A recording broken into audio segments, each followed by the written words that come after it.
The general stock market is up because Trump has given an extension to the European Union. Like those tariffs were supposed to take effect, the 50% tariffs. And he said he was on the call with your friend there, Ursula, and then they asked for an extension.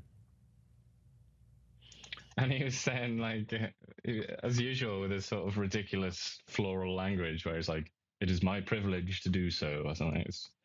There's just no consistency to his approach to tariffs, to the extent that I feel now at this point that that's the point. The point is to create uncertainty, isn't it?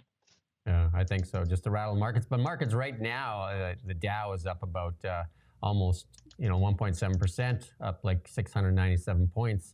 NASDAQ up about 2.2%. The NASDAQ is where the real heavyweights are right these days. Just banging on the door of 20,000. They're just at 19.1 right now. So that's what you can look for in that. And then gold, obviously with stock market getting its legs back underneath it, gold is going to see some of that movement back into the market, and gold off this morning around $45. And Bitcoin on a tear. Look at that Bitcoin, eh?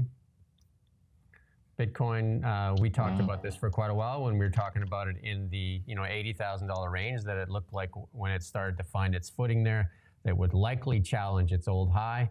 And sure enough, it has. And right now, the Bitcoin, as of this moment, 110,519.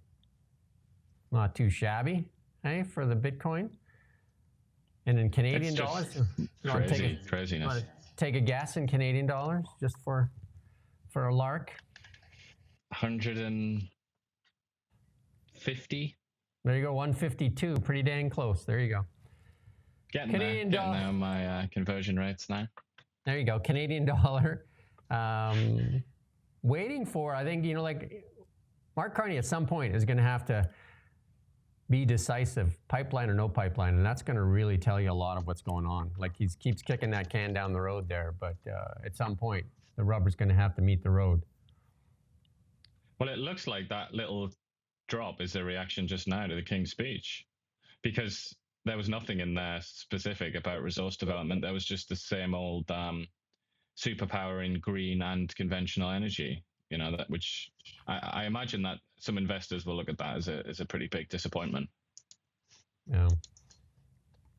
Canadian retailer, though, Aritzia, doing quite well, and it says it even has pricing power. I mean, here's some of those common sense things. Go into an Aritzia store in a mall, and you're going to see people walking out with lots of bags, right? So, and then, some people are, the CIBC World Markets Analyst is calling for Aritzia to be an outperformer. And this all at the same time while Hudson Bay closes all its stores and terminates, this Sunday it's going to terminate just under 8,500 staff. Most of the remaining employees will get their notice on June 15 when distribution centers close. Hudson Bay started liquidating 90 of its 96 stores in March, but hoped to keep 6 open, but that didn't work out. The 355-year-old retailer employed approximately 9,364 people across 96 stores. So there's a lot of jobs lost as it files for creditor protection. There you go. And not a word that I'm aware of has been uttered about this institution, which is what it is, by the Prime Minister. He was very keen to emphasize what a glorious institution the CBC was, which is a fraction of its pedigree and age. I would say that's bang on. The silence is actually deafening on the Hudson Bay failure.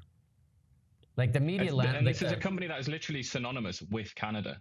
I mean, in many ways, you could sort of call this Canada from, at least in a certain period of history. It basically amounted to Canada. And yet, apparently we're all elbows up. We love Canada, everything maple, spray the maple syrup around. But when it comes to this company, no. And like all the letters we got on CBC when there was a threat of defunding, all the letters we got, nothing for Hudson Bay, nothing. And here it is. And what's ironic is that people will naturally say, well, Hudson Bay was crap. Like, it wasn't doing anything. Like, it had a really antique business model, and it didn't seem to try anymore. So have you watched CBC lately? I would say Hudson's Bay was probably a few steps up the ladder. It was a better performer than CBC, in my opinion. I mean, it was one of my favorite places to shop for sure in town locally too. It was the anchor in this mall and an anchor of many, many malls, the Hudson Bay. And, like it sponsored the Olympics how many times? Again, 355-year history and not a word from the Liberals on this. They want to save the auto sector though. Here's the logic. They continue to talk about how they want to save the auto sector. Well, at the same time, they're killing the auto sector with the EV mandate. That's the logic. That's the absolute logic. And the auto sector consists of a lot of Japanese and American car companies, really, doesn't it? So it's hardly, it's not got the same patriotic flavor to it as Hudson's Bay. And then you mentioned the guy yesterday, was it Flavio, that said that Canada needs to develop its own Tesla to compete with Tesla? Yeah.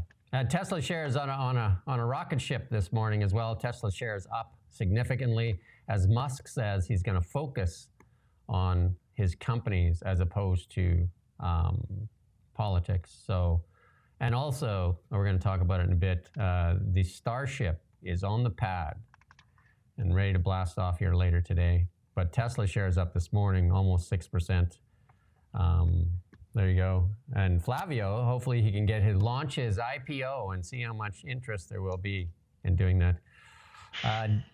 Donald Trump, DJT, the shares of DJT off a bit this morning, almost 10%, as he says that he's trying to raise some money to buy $2.5 billion of Bitcoin. Like I said, there is wind in the sails. That's why I put this in. There is wind in the sails of the Bitcoin.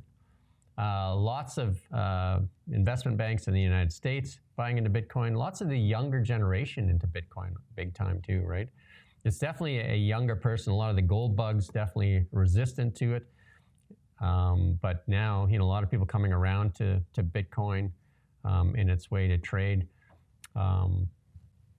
I know I was trying to do a transaction with somebody out of the US, and I said, you can just e-transfer me. And they said, oh, no, e-transfer is not available to the US customers. They said, can you use Venmo? And I went to check, and Venmo's not available to me. So, and then I asked ChatGPT how I can make this transaction happen, because I said, I have a ShakePay account.